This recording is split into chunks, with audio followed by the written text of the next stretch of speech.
Alright, hello everybody. Today we're going to do a revisit of Miss Viessa because I've changed the build up a bit and I think it's stronger, and I also believe that it's a little more fun. So with that out of the way, let's get started. Alright, first off, we're going to check on the modules. So the reason I've changed is because I was made aware of this module right here. It is a very fun module, and it does require you to have a gun with high crit rate. So this one says, on landing, a firearm critical hit grants RK focus, which increases your critical hit damage by 46% for 15 seconds. That's insane. That increases a butt ton of damage, and that is perfect. So we went with that, and because I was made aware of this by several videos I watched, I was like, oh man, that's a pretty good mod, especially for crit descendants like Viessa, Sharon, things like that. So this is an absolute zero build, so it makes all your skills singulars.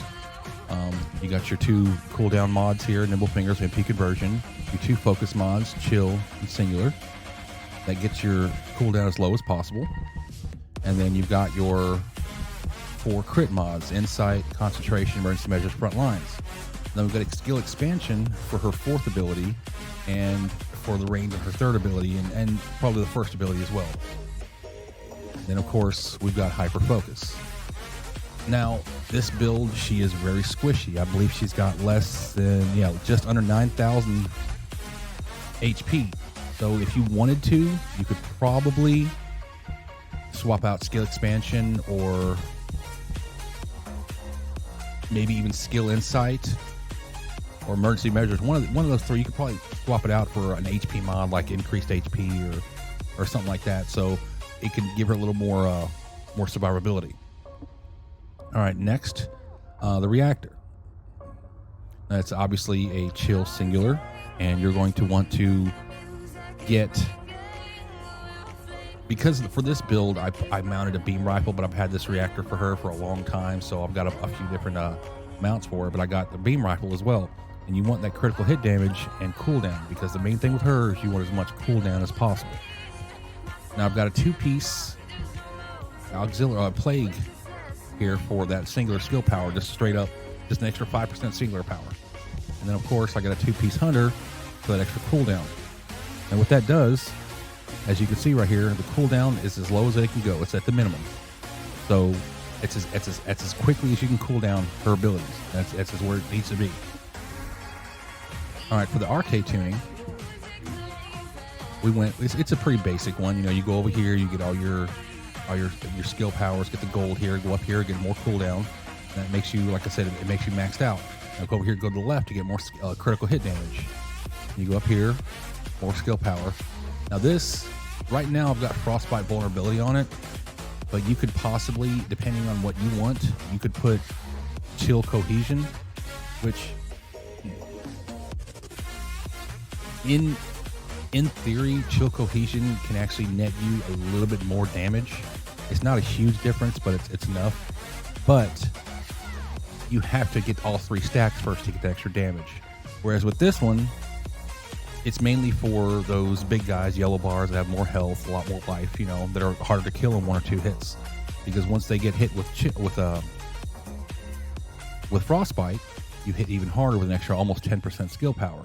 So that's kind of like dealer's choice there. You want to go with chill cohesion, frostbite vulnerability. There's a couple options. This is just what I'm using right now. I've swapped them out, and the difference in damage isn't that much. It's just a little bit. So it's kind of dealer's choice there, whatever you feel like using at the point. All right. Oh, forgot about the trigger module. Right now, I've not tested a lot of the other ones, so I'm just using the basic Power Beyond, which just gives you a flat 15% skill power increase. So as I test them more and I get a little more familiar with them, I may change that, but for now, that's what it is. All right, for the inversions, right here, I've got that focus boost, so your skill cost is a little less, so that your skills don't use all your MP like within a couple of casts. Right here is to keep her MP up on top of the MP recovery of her external components. And then right here we got chill focus rounds, because we want to freeze everything, especially for like void erosion level 10, things like that. We want everything to be frozen and not attacking you. All right, now for the guns. This one is, you can use it if you want, but I'm mainly focusing on this gun right here, the Kingsguard Lance. Now, I saw another YouTuber using this, and I was like, man, that's awesome. I've been looking for a good excuse to use this gun, and that's exactly, when I saw it, I'm like, oh, this is perfect. So basically here, we're going for a lot of fire rate, so it's just constantly hitting things, because you're not really using it for damage. You're not really using it for damage. You're mainly using it for hitting the enemies and getting those crit hits, so that you can get that extra 40% critical hit damage from your skills. So it's just a basic thing right here, like a lot of fire rate. Obviously that bonus firearm attack versus Order of Truth isn't there for anything, but you know, chill attack, firearm attack, fire rate. Right here, I haven't even got them all gold yet. Got firearm attack, crit rate, crit damage, chill attack. Now for the build, like I said, it's pretty basic. It's nothing meant to destroy or kill all the enemies. It's just there to get those crit hits. This right here, I'm not really sure. I was trying to find a good gold mod to put on here. When defeating an enemy, firearm attack plus 10%. It's good, but like I said, the gun isn't here for killing things. It's there for getting your crit rates. So it's a basic build. You can screenshot whatever you want to do, but it's pretty basic. It's not there to kill anything. It's there to just get your crit rate, because you know it's got all this inside for crit rate. That's crit damage, of course. You know, your basic damage mods. And you're just wanting to get that crit rate. So, all right. Well, with that, I believe we're done. And I hope you guys enjoy this build and use it wisely, because it is very strong. It does a butt ton of damage. As you guys saw in the video before, it's great for Axiom planes. It's great for void erosions. 400%, so you just annihilate everything in that, so it doesn't really matter either way. But everyone have a good day.